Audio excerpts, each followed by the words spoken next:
नेपाली दिदीबहिनी तथा दाजुभाइहरू, जनता र राजाको संयुक्त प्रयत्नबाट 75 वर्ष अघि नेपालमा प्रजातन्त्रको मिरमिरे घाम उदाएको सुखद दिवसको सम्झना गर्दै हामी सबै नेपालीलाई हार्दिक शुभकामना व्यक्त गर्दछौँ। प्रजातन्त्र स्थापनाको निम्ति उदारता दर्शाइ बक्सिने हाम्रो जिजुबुवाजू राष्ट्रपिता श्री 5 त्रिभुवनको सम्झना गर्दै मौसुफ प्रति हामी श्रद्धा सुमन अर्पण गर्दछौँ। प्रजातन्त्रका निम्ति जीवनदान दिने ज्ञात अज्ञात शहीदहरू र प्रजातन्त्रका लागि क्रियाशील रहने सबै पात्रहरूप्रति पनि हामी श्रद्धाभाव व्यक्त गर्दछौँ। केही महिनाको झापा बसाई पश्चात राजधानी फर्किने क्रममा हाम्रो स्वागतमा सामेल हुनुहुने उपत्यकाका आदिवासी नागरिक एवं आम जनसमुदायमा हार्दिक आभार सहित धन्यवाद अर्पण गर्दछौँ। मुलुक असामान्य अवस्थाबाट गुज्रिरहेको वर्तमान अवस्थामा हामी प्रति दर्शाएको यस्तो प्रेम र सद्भावले हाम्रा मन र मुटु मात्र छोएको नभई हाम्रा निम्ति एउटा अटल दायित्वबोधको प्रेरणा पनि मिलेको छ। सिङ्गै मुलुक यति बेला अस्वाभाविक छटपटीको भुमरीमा फसेको छ। देशको अस्मिता र अस्तित्व नै सङ्कटमा परेको महसुस हरेक देशभक्त नेपालीले गरिरहेका छन्। विगतमा अनेकौं नाममा आन्दोलन र सङ्घर्ष भए। सङ्घर्षको आडमा परिवर्तन पनि गरिए, तर सबै प्रकारका परिवर्तनहरूले नेपाल र नेपालीलाई के दियो भन्ने आत्मसमीक्षा गर्नुपर्ने समय अहिले आएको छ। हाम्रो शत्रु विपन्नता र अस्थिरता हो, तर एउटा नेपालीको अर्को नेपालीलाई बैरी ठान्ने अवाञ्छित संस्कृतिलाई हामीले बढावा दियौँ, जसका कारण देश आज इतिहासकै सबैभन्दा गहिरो दर्दनाक स्थितिमा आइपुगेको छ। त्यसैले कठिन परिस्थितिमा परेको आजको मुलुकमा परस्पर घृणा र द्वन्द्वको राजनीतिमा पूर्ण विराम लगाउँदै सद्भाव र एकताको राजनीतिक संस्कृतिको प्रवर्धन गरौँ। प्रजातन्त्रमा राज्य व्यवस्था र प्रक्रिया संवैधानिक मान्यता अनुरूप चल्नु उपयुक्त हो।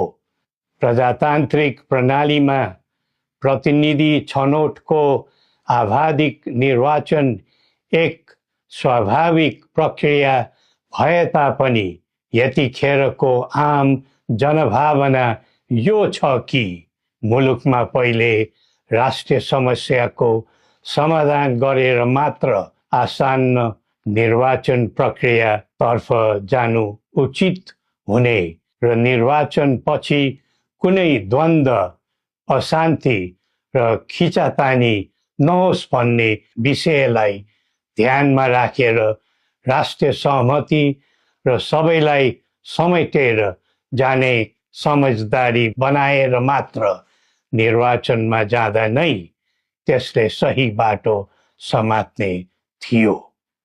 वर्तमान अवस्थामा अधिकार मात्र खोज्ने तर कर्तव्य नसोच्ने प्रवृत्ति मौलाइरहेको यस्तो दुःखद परिस्थितिमा आलो पालो भाग लगाएर खाउँ भन्ने सोचले होइन, मिलेर काम गरौँ भन्ने कर्तव्यबोधले मात्र मुलुकलाई नयाँ गति दिन सकिन्छ।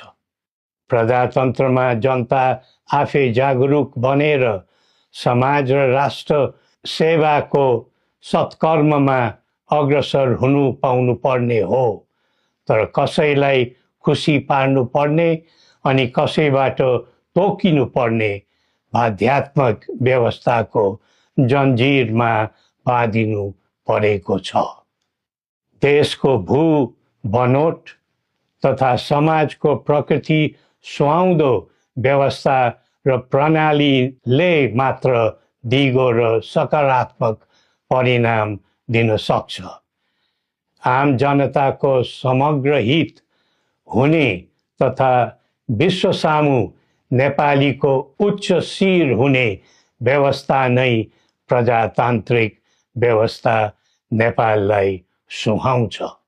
कुनै व्यवस्थाको राम्रा र असल पक्षहरू टिप्नु र राख्नुपर्छ। जुनै व्यवस्थाको नराम्रो र खराब पक्षहरू हुन्छन् त्यस्तालाई फाल्नु र फ्याँक्नुपर्छ। त्यसैले विश्वका कैयौं राष्ट्रहरू पहिले आफ्नो देश, पहिला आफ्नो जनता र पहिला आफ्नो आवश्यकता भन्दै त्यही प्राथमिकतामा प्रजातन्त्रको पाइला बसाइरहेका छन्। हो, हामीले पनि हाम्रो धरातलीय यथार्थमा उभिएर प्रजातन्त्रको प्रयोग, परीक्षण र प्रशोधन गर्दै जानु पर्दछ। नेपालको एकीकरण, प्रजातान्त्रिकरण र आधुनिकीकरण सँगै जनताको बदलिदो चाहना र आवश्यकतालाई ध्यानमा राखेर समानुकूल परिवर्तन र परिमार्जन गर्दै आम जनताको दैनिक कामकाज सहज र सरल बनाउँदै जानुपर्ने आजको पहिलो आवश्यकता हो। प्रजातन्त्रमा सबै थरी विचार, सबै थरी संस्कारको आधार हुनु पर्दछ। सबैले सबैलाई कदर गर्ने समन्वयकारी गुणबाट नै सामाजिक मूल्यको प्रजातन्त्र दिगो र दरिलो हुन्छ। अरूको भरमा परेर हामी अक्करमा नपरौं। श्री पशुपतिनाथले हामी सबैको कल्याण गरून्। जय नेपाल।